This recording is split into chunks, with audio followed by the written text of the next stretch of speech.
ಸದಸ್ಯರಾಗಿ ಮಾಡಿದ್ರಿ. ಅದಾದ ನಂತರ 2014ರಲ್ಲೂ ಕೂಡ ಅವರು ಚುನಾವಣೆಗೆ ನಿಂತ ಸಂದರ್ಭದಲ್ಲಿ ನಮ್ಮ ತಾಲೂಕಿನಲ್ಲೂ ಕೂಡ ಅತಿ ಹೆಚ್ಚು ಮತವನ್ನ ಕೊಟ್ಟು 1.5 ಲಕ್ಷ ಲೀಡ್ ನಲ್ಲಿ ಅವ್ರು ಗೆದ್ದಿದ್ರು.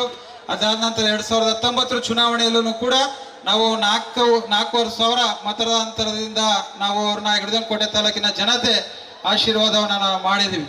ತಮ್ಮೆಲ್ರಿಗೂ ಕೂಡ ಗೊತ್ತಿರೋ ಹಾಗೆ ಈ ಒಂದು ತಾಲೂಕಿನ ಕಂಡ್ರೆ ಬಹಳಷ್ಟು ಪ್ರೀತಿಯನ್ನ ಇಟ್ಕೊಂಡಿರ್ತಕ್ಕಂಥವ್ರು ಸಿದ್ದರಾಮಯ್ಯ ಸಾಹೇಬ್ರು. ತಮ್ಮೆಲ್ರಿಗೂ ಕೂಡ ತಿಳಿದಿರೋ ಹಾಗೆ ಇಲ್ಲಿ ಅತ್ಯಂತ ಹಿಂದುಳಿದ ತಾಲೂಕು ಅಂತ ಏನ್ ಕರಿತಿದ್ರು, ಆ ತಾಲೂಕಿಗೆ ಹಿಂದೆ ನಮ್ಮ ತಂದೆಯವರು ಶಾಸಕರಾದಂತ ಸಂದರ್ಭದಲ್ಲಿ ಅತಿ ಹೆಚ್ಚು ಅನುದಾನವನ್ನ ಕೊಟ್ಟಂತ ಯಾರ್ಯಾರು ಮುಖ್ಯಮಂತ್ರಿಗಳಿದ್ರೆ ಅದು ಸಿದ್ದರಾಮಯ್ಯ ಸಾಹೇಬ್ರು ಅಂತ ಈ ಸಂದರ್ಭದಲ್ಲಿ ನಾನು ಬಹಳ ಹೆಮ್ಮೆಯಿಂದ ಹೇಳಕ್ ಇಷ್ಟಪಡ್ತೀನಿ. ಜೊತೆಗೆ ಈ ತಾಲೂಕು ಕಂಡ್ರೆ ಬಹಳಷ್ಟು ಪ್ರೀತಿಯನ್ನ ಸಿದ್ದರಾಮಯ್ಯ ಸಾಹೇಬ್ರು ಇಟ್ಕೊಂಡಿರ್ತಕ್ಕಂಥದ್ದು ತಮ್ಮೆಲ್ರಿಗೂ ಕೂಡ ಗೊತ್ತಿದೆ. ಇವತ್ತು ಬಡವರ ಪರವಾಗಿ, ದೀನ ದಲಿತರ ಪರವಾಗಿ, ಹಿಂದುಳಿದ ವರ್ಗದ ಪರವಾಗಿ ಇವತ್ತು ನಿಂತಿರ್ತಕ್ಕಂಥ ಏಕೈಕ ವ್ಯಕ್ತಿಗಳಂದ್ರೆ ನಮ್ಮ ಸಿದ್ದರಾಮಯ್ಯ ಸಾಹೇಬ್ರು. ಈಗ ತಮ್ಗೆಲ್ಲರೂ ಕೂಡ ಈ ಒಂದು ತಾಲೂಕಿಗೆ ಬರಲೇಬೇಕು ಅಂತಾನು ಕೂಡ ಬಹಳ ವಿಶೇಷವಾದ ಪ್ರೀತಿಯನ್ನ ನಾನು ಸನ್ಮಾನ್ಯ ಶ್ರೀ ಸಿದ್ದರಾಮಯ್ಯ ಸಾಹೇಬ್ರಿಗೆ ಕೇಳ್ಕೊಂಡಂತ ಸಂದರ್ಭದಲ್ಲಿ ಸಂಜೆ 6 ಗಂಟೆಗೆ ನಿಮ್ಮ ಕಾರ್ಯಕ್ರಮಕ್ಕೆ ಬರ್ತೀನಿ ಅಂತಾನು ಕೂಡ ಅವ್ರು ಮಾತು ಕೊಟ್ಟಿದ್ರು. ಅದೇ ರೀತಿ ತಮ್ಮನ್ನೆಲ್ಲರನ್ನು ಉದ್ದೇಶಿಸಿ ಮಾತಾಡಕ್ಕೆ ಇವತ್ತು ಬಂದಿದ್ದಾರೆ. ಇವತ್ತು ನನಗೂ ಕೂಡ ನಾನು ಇವತ್ತು ಈ ತಾಲೂಕಿನಲ್ಲಿ ಏನಾರು 2018ರಲ್ಲಿ ಶಾಸಕನಾಗಿದ್ದೀನಿ ಅಂತಂದ್ರೆ ಮೂಲತಃ ಸಿದ್ದರಾಮಯ್ಯ ಸಾಹೇಬ್ರು, ಧ್ರುವಣ್ಣ ಸಾಹೇಬ್ರ ಒಂದು ಆಶೀರ್ವಾದದಿಂದ ನಾನು ಈ ಒಂದು ವೇದಿಕೆ ಮೇಲೆ ನಿಂತಿದ್ದೀನಿ.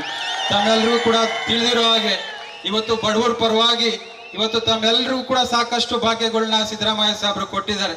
ಇವತ್ತು ಬಿಜೆಪಿ ಅವರು ಒಂದು ಯೋಜನೆಯನ್ನು ಜನಪರವಾದಂತ ಯೋಜನೆಗಳು ಯಾವುದು ಕೂಡ ಕೊಟ್ಟಿಲ್ಲ.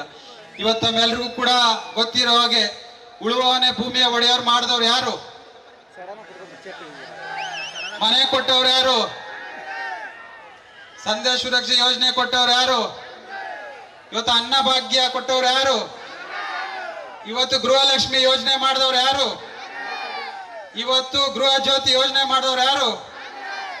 ಇವತ್ತು ಶಕ್ತಿ ಯೋಜನೆ ಮಾಡಿದವ್ರು ಯಾರು? ಇಷ್ಟೆಲ್ಲ ಕಾರ್ಯಕ್ರಮಗಳನ್ನು ಕೂಡ ಕಾಂಗ್ರೆಸ್ ಪಕ್ಷ ಕೊಟ್ಟಿರ್ತಕ್ಕಂಥದ್ದು. ಆದ್ರೆ ಬಿಜೆಪಿ ಸರ್ಕಾರದವರು ಒಂದನ್ನು ಕೂಡ ಇದುವರೆಗೆ ಜನಪರವಾದಂತ ಕೆಲಸ ಯಾವತ್ತಾದ್ರೂ ಒಂದನ್ನು ಕೂಡ ಇದುವರೆಗೂ ಕೂಡ ಮಾಡಕ್ಕೆ ಅವ್ರು ಸಾಧ್ಯ ಆಗಿಲ್ಲ. ಇವತ್ತು ಅನ್ನ ಭಾಗ್ಯದಿಂದ ಹಿಡಿದು ಹಸಿವು ಮುಕ್ತ ರಾಜ್ಯವನ್ನಾಗಿ ಮಾಡಿದಂತ ಏಕೈಕ ವ್ಯಕ್ತಿ ಇದು ಸಿದ್ದರಾಮಯ್ಯ ಸಾಹೇಬ್ರು. ಅದೇ ರೀತಿ ನಮ್ಮ ಪಕ್ಷದ ಅಧ್ಯಕ್ಷರಾದಂತ DK ಶಿವಕುಮಾರ್ ಸಾಹೇಬ್ರು ಬಹಳಷ್ಟು ಸಂಘಟನೆಯನ್ನ ಮಾಡಿ ರಾಜ್ಯಾದ್ಯಂತ ಪ್ರವಾಸವನ್ನ ಮಾಡಿರ್ತಕ್ಕಂಥದ್ದು ನಾವೆಲ್ಲರೂ ಕೂಡ ಗಮನದಲ್ಲಿ ಇಟ್ಕೋಬಹುದು. ಜೊತೆಗೆ ಇವತ್ತು ಏನಾರು ಈ ದೇಶದಲ್ಲಿ ಈ ಒಂದು ರಾಜ್ಯದಲ್ಲಿ ಪ್ರಧಾನ ಮಂತ್ರಿ ಆಗ್ತಕ್ಕಂಥ ಅವಕಾಶ ಇರೋದು ನಮ್ಮ ಖರ್ಗೆ ಸಾಹೇಬ್ರಿಗೂ ಅಂತಾನು ಕೂಡ ಈ ಸಂದರ್ಭದಲ್ಲಿ ನಾನು ಹೇಳಕ್ ಇಷ್ಟಪಡ್ತೀನಿ.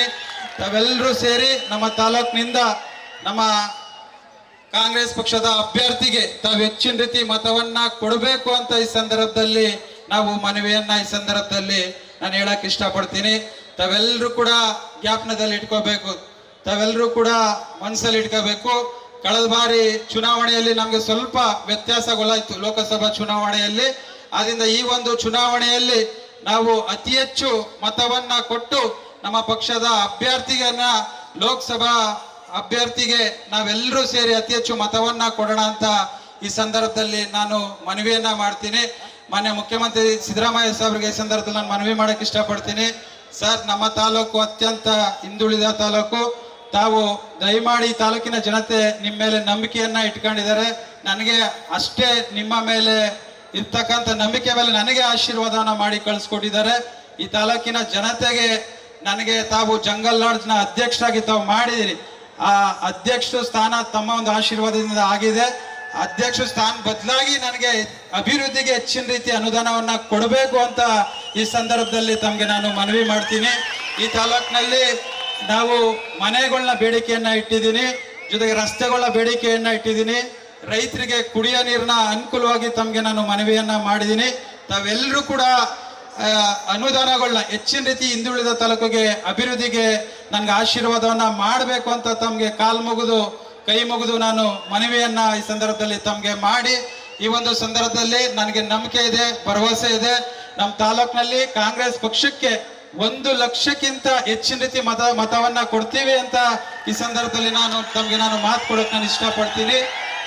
ದಯವಿಟ್ಟು ನಮ್ಗೆ ಈ ತಾಲೂಕಿನ ಹಿಂದುಳಿದ ತಾಲೂಕಿನ ಏನಾರು ಮುಂದುವರೆದ ತಾಲೂಕಾಗಿ ಮಾಡಬೇಕು ಅಂತ ಅಂದ್ರೆ ತಾವೇ ನಮ್ಗೆ ಆಶೀರ್ವಾದನ ಮಾಡೋರು. ನಿಮ್ ಕೈಯಲ್ಲಿ ಬಿಟ್ರೆ ಯಾರ ಕೈಲೂ ಈ ತಾಲೂಕ್ನ ಅಭಿವೃದ್ಧಿ ಮಾಡಕ್ಕೆ ಸಾಧ್ಯ ಇಲ್ಲ ಅಂತ ಸರ್ ಅಂತ ತಮ್ಗೆ ನಾನು ಈ ಸಂದರ್ಭದಲ್ಲಿ ಮನವಿ ಮಾಡಿ, ಇವತ್ತು ನಮ್ಗೆಲ್ರಿಗೂ ಕೂಡ ಗೊತ್ತಿದೆ, ಇವತ್ತು ಭಗವದ್ಗೀತೆ ನಮ್ಗೆಲ್ರಿಗೂ ಕೂಡ ಒಳ್ಳೇದನ್ನ ಹೇಳಿದೆ, ನಮಗೆ ಜೊತೆಗೆ ಬೈಬಲ್ಲು ಕೂಡ ಒಳ್ಳೇದನ್ನ ಹೇಳಿದೆ, ಕುರಾನ್ ಕೂಡ ಒಳ್ಳೇದನ್ನ ಹೇಳ್ಕೊಟ್ಟಿದೆ.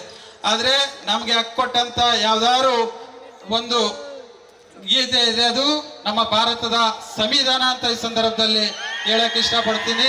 ಈ ಸಂವಿಧಾನ ಮುಖಾಂತರ ಇವತ್ತು ಹೆಣ್ಮಕ್ಳಿಗಾಗಿರ್ಬೋದು, ರೈತರಿಗಾಗಿರ್ಬೋದು, ಎಲ್ಲ ಜನಗಳಿಗಂತ ಹಕ್ಕನ್ನ ಕೊಟ್ಟಂತ ಯಾವ್ದಾದ್ರು ಒಂದು ಗೀತ ಅಂತ ಇದ್ರೆ ಅದು ನಮ್ಮ ಸಂವಿಧಾನ ಅಂತಾನು ಕೂಡ ಈ ಸಂದರ್ಭದಲ್ಲಿ ಹೇಳಿ ಮಾತನಾಡಕ್ಕೆ ಅವಕಾಶವನ್ನ ಮಾಡಿಕೊಟ್ಟಂತ ಕಾಂಗ್ರೆಸ್ನ ಎಲ್ಲ ಗೌರವಾನ್ವಿತ ಹಿರಿಯ ಮುಖಂಡರಿಗೆ ನಮಸ್ಕರಿಸ್ತಾ ನನ್ನ ಮಾತನ್ನ ಮುಗಿಸ್ತೀನಿ.